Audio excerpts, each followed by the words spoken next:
All right, so if you're presently in an abusive marriage, a marriage where it's beatings today, insults tomorrow, and you have children in that marriage, and because of the children, you have decided that you're going to stay, then stay very well. Hi guys, I'm Faith Benjamin, a positive parenting coach and a proud and passionate teacher. If you haven't subscribed to this channel, please hit the subscription button. Thank you. Now, like I said, if you're in that marriage that is not working, that is obviously abusive, you're suffering and your children they are experiencing it, they are watching you go through all of this pain. Or you have decided that you don't want to leave this marriage for the sake of these children, you want to stay. The first thing you have to do is to ask yourself this particular question: what exactly are my children benefiting from this abusive marriage? What will they gain by me staying with this man or this woman that is making my life a misery, making my life hell on earth? Now, if you can give yourself good enough reasons, you can find a strong enough reason for you to stay. The next thing you need to do is to stay very well. Stay very well in the sense that you need to get professional help. You need to see counselors. You need to make sure that you do everything. You get professional help. And when I say professional help, so that your marriage can work, to a very large extent, I'm not talking about your religious leaders. Because truth be told, a lot of pastors, a lot of imams, they are not qualified counselors, Majority of the times they give you advice based on maybe one experience that they have seen that is looking like your own. This woman's case, everything she's telling me about her husband is looking like Mama John. Then Mama John was suffering with her husband. Everything this man is saying about his wife is looking like Mrs. Brenda's case. A lot of times pastors will give or religious leaders will give you advice based on good intentions, based on the little experience that they have. And you must not forget that you are not married to their wives, you are not married to their husbands, you are married to your own wife and your own husbands, and they will give you advice based on other experiences that they've seen, which may not exactly be the solution that you need.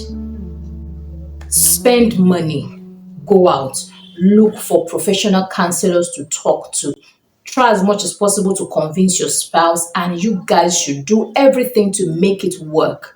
Do not raise children in that kind of environment. So if you have decided to stay, that is what I mean by saying stay very well. Meaning do everything to make it work.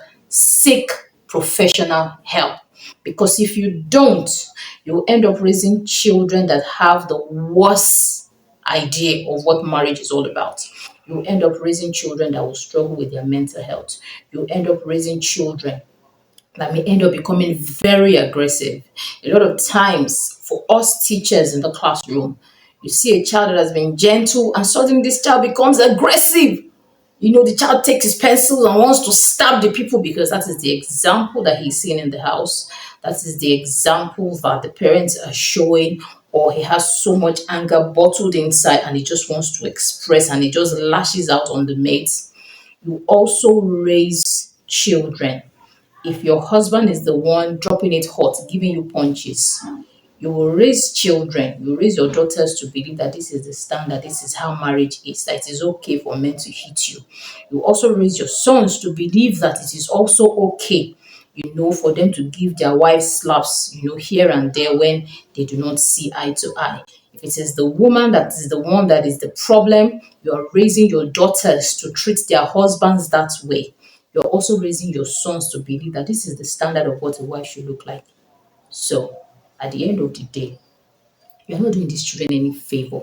You're not doing them any good by staying in an abusive marriage and doing nothing about it to see that it works. So, make up your mind and stay very well. And if you find out that there's nothing here anymore, there's really no need for me to stay, I must leave for the sake of the children. When you leave, also get help. You need people to help you overcome the trauma of a broken marriage. Do not just get help for yourself, because for all the emotions that you're feeling, for all the pain, your children are also feeling the same.